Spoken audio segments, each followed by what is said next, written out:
World Cocktail Day. Aren't I lucky that I get to host the social exchange Drams from Afar on World Cocktail Day?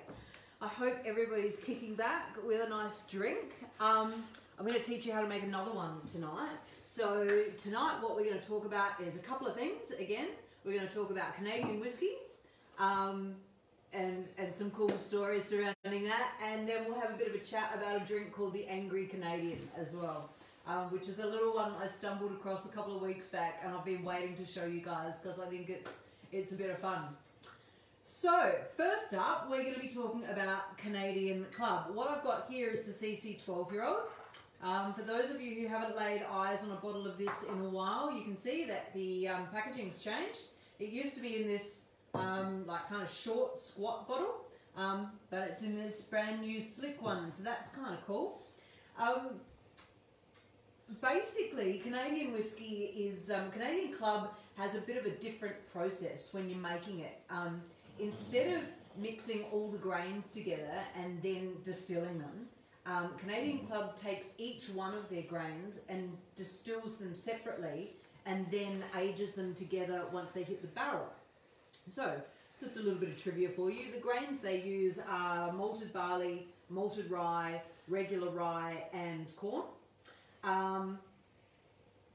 And the CC12 has a higher percentage of the malted barley. So what that is resulting in is like a more caramelly kind of mouthfeel.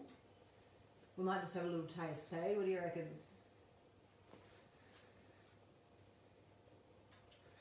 Oh, yum, yum. If you guys haven't tried this, do yourselves a favour.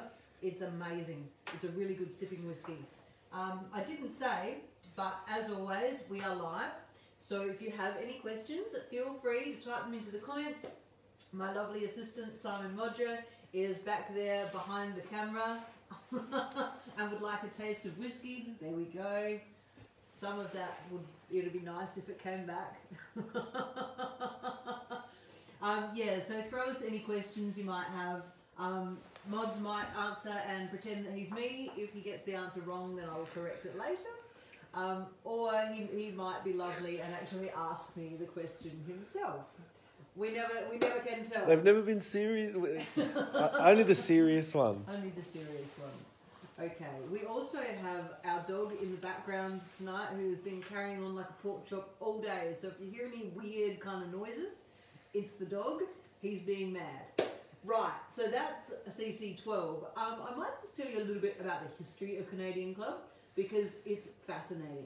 So what basically happened was there was this guy, Hiram Walker, and he was living in Michigan. This was in the 1850s, and he decided he wanted to set up a distillery. He'd already made squillions of dollars, about 40 grand he had in his pocket, which in the 1850s was a lot of money. And he'd made that in the vinegar business.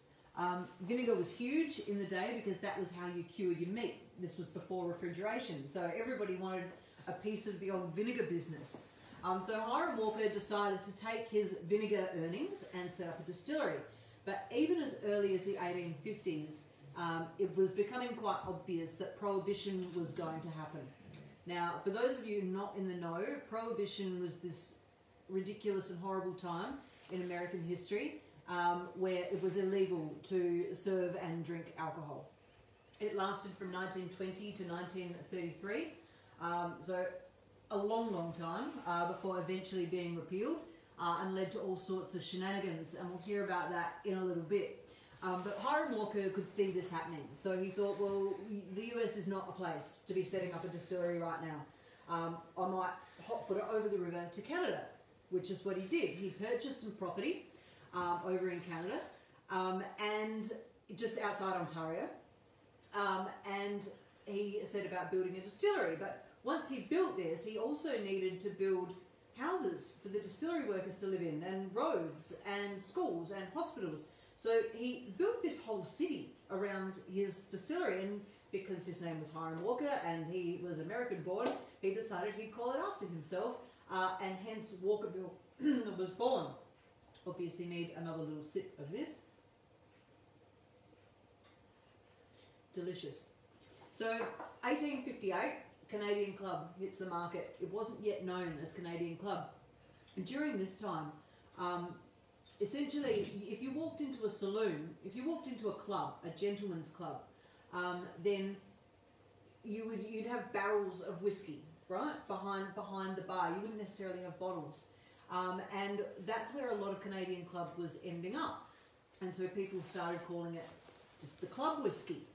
And around the 1880s, it started kind of outstripping bourbon sales, and the American distillers, the bourbon distillers, started getting really antsy about it. So they lobbied the US government and said all whiskey that comes from Canada has to have Canada on the label, so that people know, they're not actually buying American-made whiskey. And Hiram Walker said, yeah, man, that's cool, totally cool. Our whiskey is no longer just club whiskey, it's now Canadian club whiskey. And that became a massive thing for them. So that's where the name came from. And then the other major part of Canadian club's history happened during Prohibition. So 1920, it became illegal for the bourbon distilleries to operate. And this whole black market opened up. They could still make whiskey in Canada, and they were still making whiskey. So Hiram Walker, or his sons then, were friends with Al Capone. And Al Capone was desperate to get as much Canadian whiskey as he could and sell it into America. He'd come to the Canadian Club Distillery once every 1 to 2 months, and he'd buy a case of Canadian Club for $7, and he'd then take it over to America and sell it for $75. He tunnelled underneath the river, and there was a train that ran non-stop night and day. When it got to the end, then a little buzzer sounded, somebody opened the door, unpacked the whiskey, sent the train back to Canada. Crazy stuff. It was also during Prohibition that Canadian Club came up with their iconic sort of hip flask shaped bottle. And ostensibly the reasoning behind this was because it was a stronger bottle. The original bottles were getting broken during shipping. But this bottle was kind of very flat, like kind of this wide, about that wide, right, and on a curve. The idea was they would slot together during shipping so they wouldn't roll around and they wouldn't break.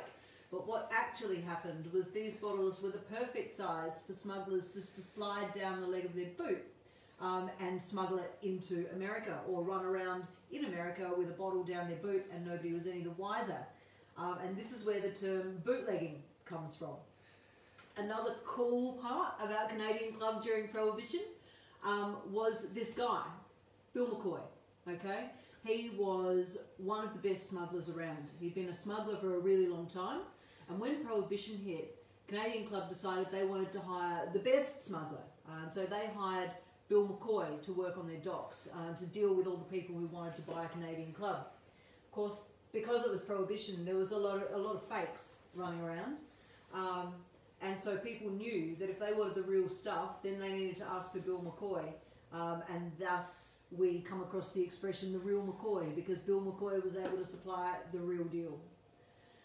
So that's a little bit about Canadian Club. I love all of this history. If you go to the distillery, there's still a bullet hole in the wall where Al Capone fired one day when he was down in the wine cellar and in a 2-day meeting getting really upset about something. It's steeped in history. So, what I thought I'd do is just keep this really simple and make you a drink I've come across called an Angry Canadian, which is a bit of a misnomer, because as we all know, Canadians don't really get angry. It's basically a twist on an old-fashioned, or a simplified old-fashioned.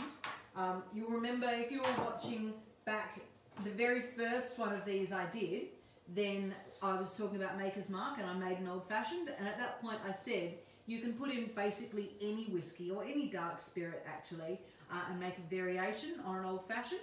So that's spirit, bitters, water and sugar. And I encouraged you to play around with different forms of sugar as well. I'm just cutting a little piece of orange because I'm going to use orange as my garnish. Okay. Now this is exactly that. I'm going to put in, first of all, 2 nips of Canadian Club, 12-year-old, rich mouthfeel because it's higher in malted barley, as we said. So it's 1 shot and 2 shots. That's 60 mils. Beautiful. Then I am going to add some of this Australian Bitters, which I spoke about last week, but is a really cool little bitters company operating just outside of Sydney. Everything's small batch made, no artificial flavours or colours. So I'm going to put 2 dashes of that in there. Actually, you know what? 3. Yeah.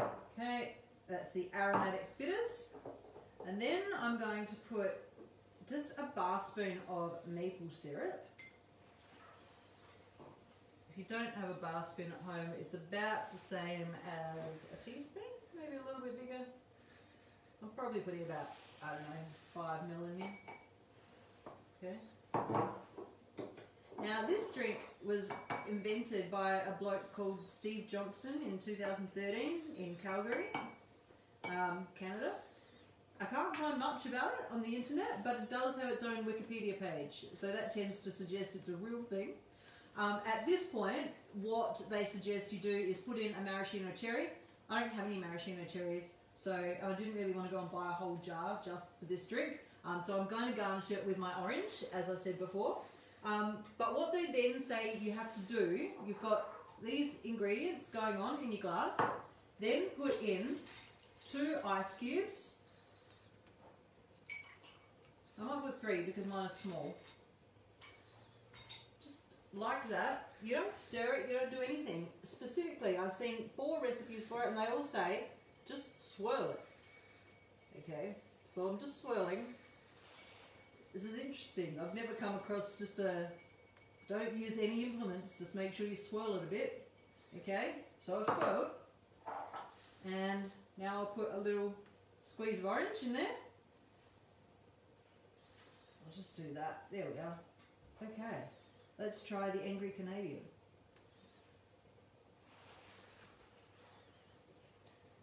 Wow, that's delicious. Yeah, really cool. If you've got a bottle of CC lying around at home, definitely recommend it. So obviously the original is the white label, that's the 1858. That's a 6-year-old. Then we've got the 8-year-old, which is the blue label on the market now. This is the 12-year-old, and you can also get the 20-year-old.